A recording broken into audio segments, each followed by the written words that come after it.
In this video, I'll be talking a little bit about how to set your motivation and your intention before your meditation session.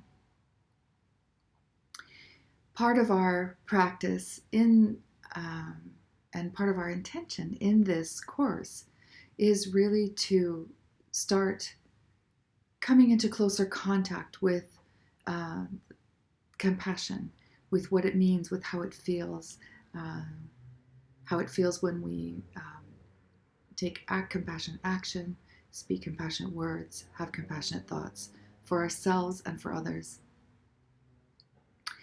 And one beautiful way to start accessing this really is in this Buddhist practice of taking refuge and setting a motivation for everything that you do. And I will talk about the three parts of this in this video. So whether you're Buddhist or not, it doesn't matter what tradition you're from, you can actually modify this practice to include or to represent your religious tradition or your belief system. But the point of taking refuge really is to, how can I say this?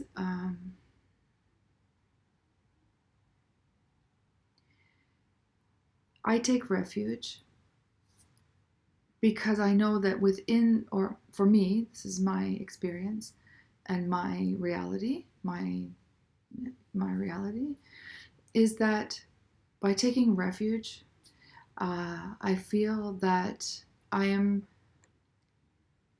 trusting, and I'm not in trusting in the sense of giving over to something, but of bringing in to myself something. So it's not a question of it's a question of surrender, but without surrendering my authority, my self-authority, if that makes sense.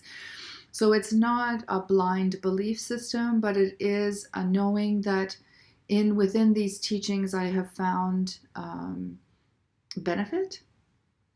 And the Buddha is actually just a person like you and I who was able to find this path and then teach this path to other people. So in that, knowing that is possible for all of us, that to me is of great inspiration.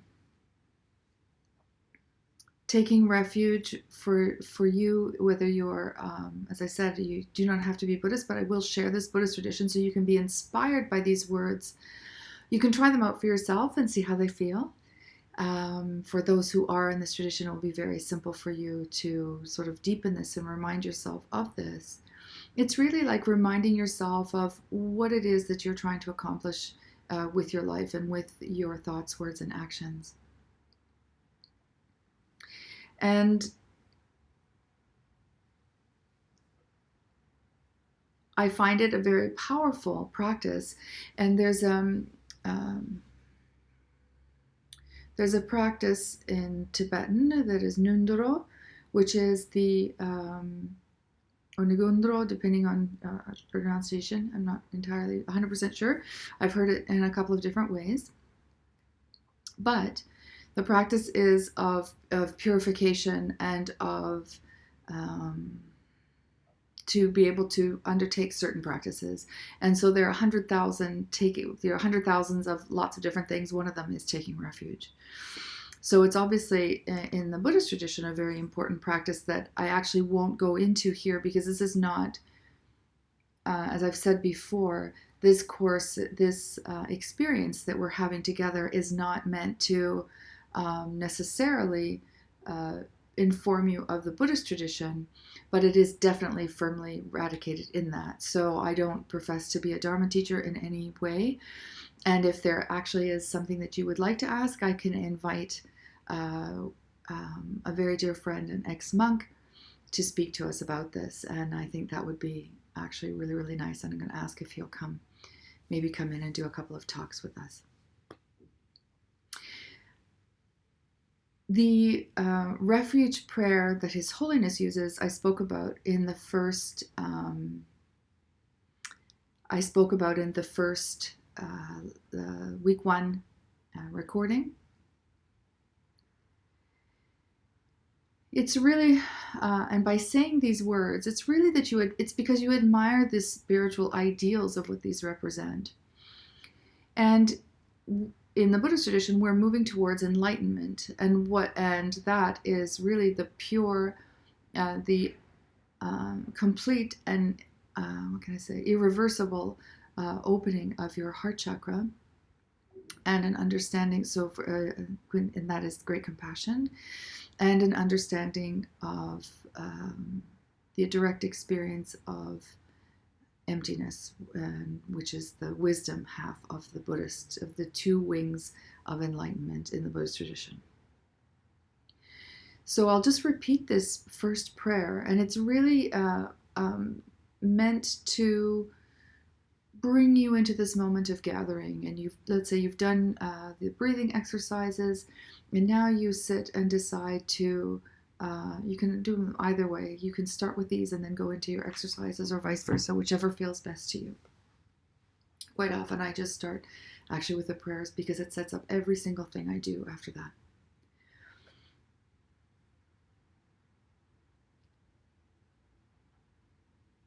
And I will be quoting the Dalai Lama as well. This is a prayer that is, the first part is the Refuge prayer, the translation of the Refuge prayer. And he added, as I said, a verse from another text because he felt that it was beneficial. And so this is the prayer that His Holiness says every day. With a wish to free all beings, I shall always go for refuge to the Buddha, Dharma, and Sangha until I reach full enlightenment. Enthused by wisdom and compassion today in the Buddha's presence, I generate the mind for full awakening for the benefit of all sentient beings. As long as space endures, as long as sentient beings remain, until then may I too remain and dispel the miseries of the world. With the wish to free all beings, I shall always go for refuge to the Buddha, Dharma, and Sangha, and compassion today in the Buddha's presence. I generate the mind for full awakening for the benefit of all sentient beings. As long as space endures, as long as sentient beings remain, until then may I too remain to dispel the miseries of the world. With a wish to free all sentient beings, I shall always go for refuge to the Buddha, Dharma, and Sangha until I reach full enlightenment. Enthused by wisdom and compassion today in the Buddha's presence, I generate the mind for full awakening for the benefit of all sentient beings. As long as space endures, as long as sentient beings remain, until then may I too remain and dispel the miseries of the world.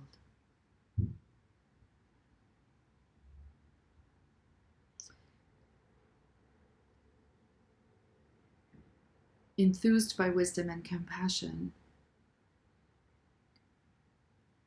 what it's saying is that enthused by these 2 qualities, I'm doing my best to generate the mind of enlightenment, to become enlightened, so that I can be of help to all sentient beings.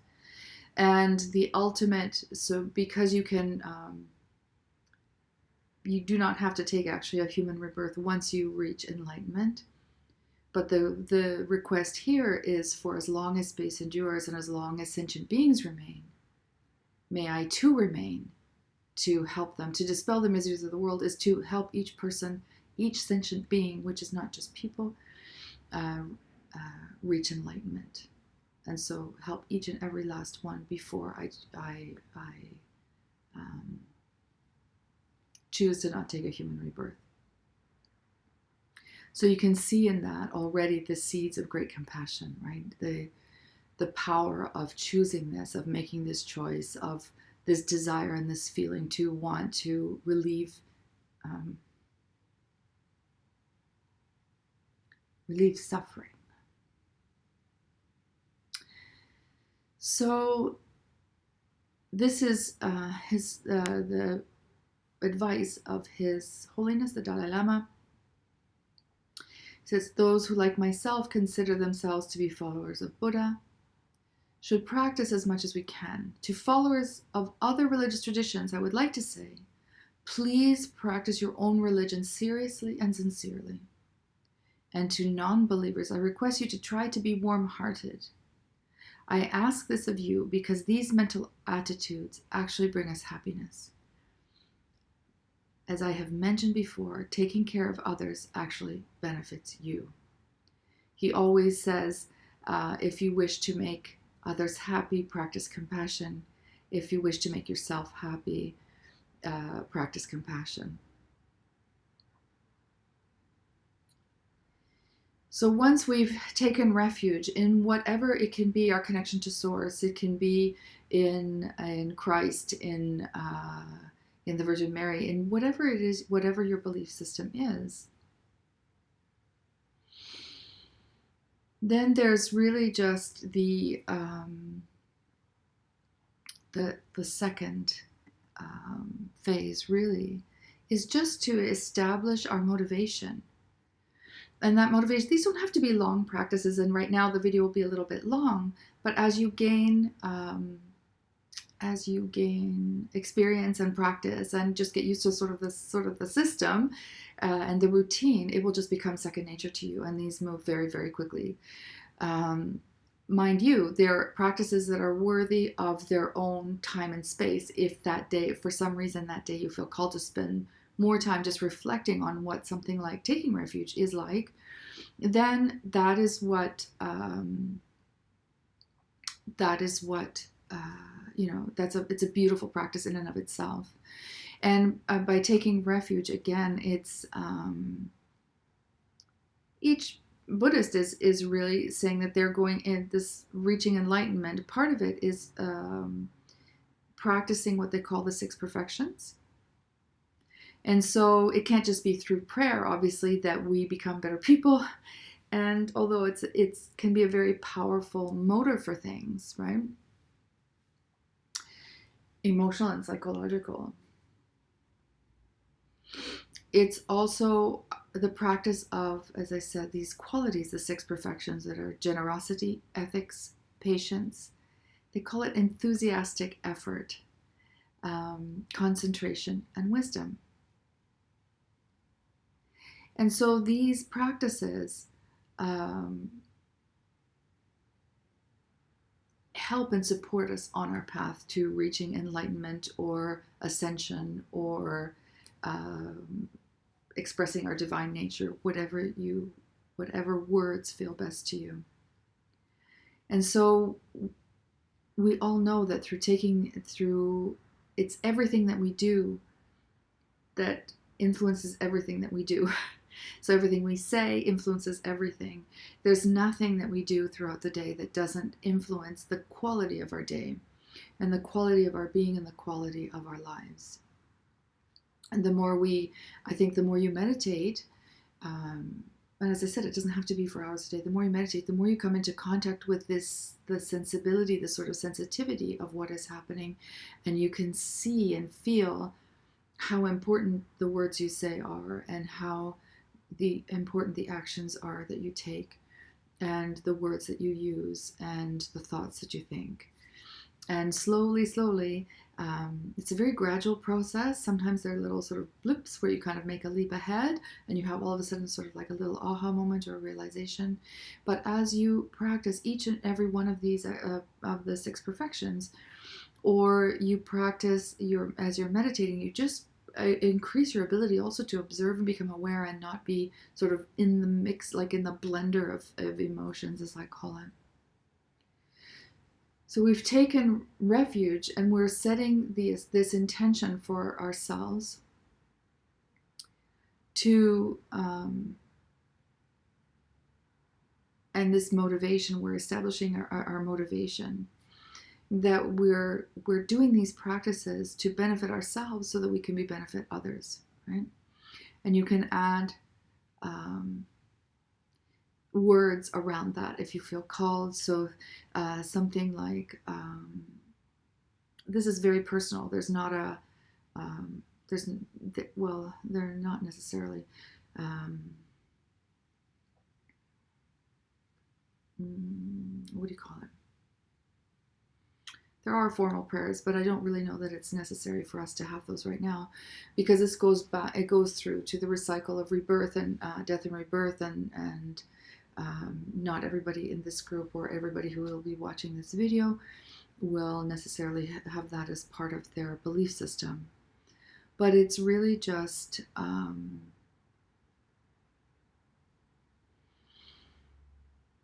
that I'm doing this so that I can help all beings. Like just remind yourself, I'm doing this so that I can be of benefit to all beings, and that they can be free of suffering.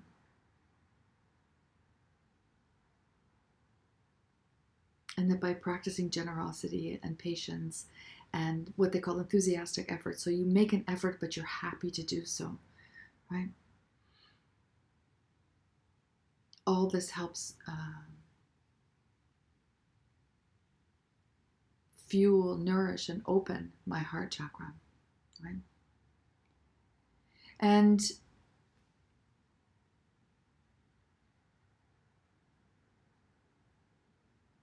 the sort of the third practice is what's called the four immeasurables. This is a very interesting interesting prayer, and something actually that's worthy of discussion on its own. And we only have 8 weeks, so I really just would like to sort of touch on many of these things, and as people show your interest, if you ask questions about each prayer or each thought or concept that comes up, the ones that have captured your interest or that you have more questions about, I would, please do ask, and those we will go more in depth in. Otherwise, please just know that you can spend months studying one verse if you want to go into the deep meanings of each and every thing, each and every word and every line. So because we don't have that time, I would like to just sort of touch on what are called the four immeasurables. And I'll just read it to you quite quickly. And this is, if you can hear, this is in these words, absolute compassion for others. May all sentient beings have happiness and the cause of happiness. May they be free of sorrow and the cause of sorrow. May they be separated from the happiness, free of sorrow. May they abide in the equanimity, free of desire for friends and relatives and hatred towards enemies and strangers.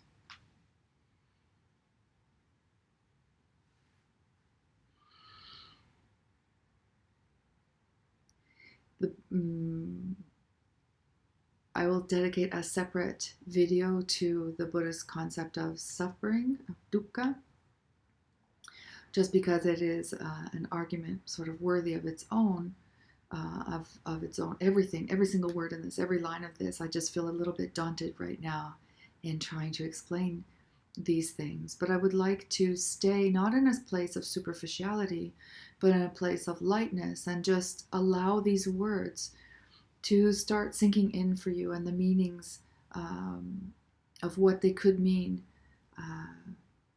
permeate your heart and your thoughts. The concept of suffering in Buddhism is very specific, and as I said, I'll be dedicating a separate video to that, so that those of you who are not Buddhists can understand a little bit more of what is being said here.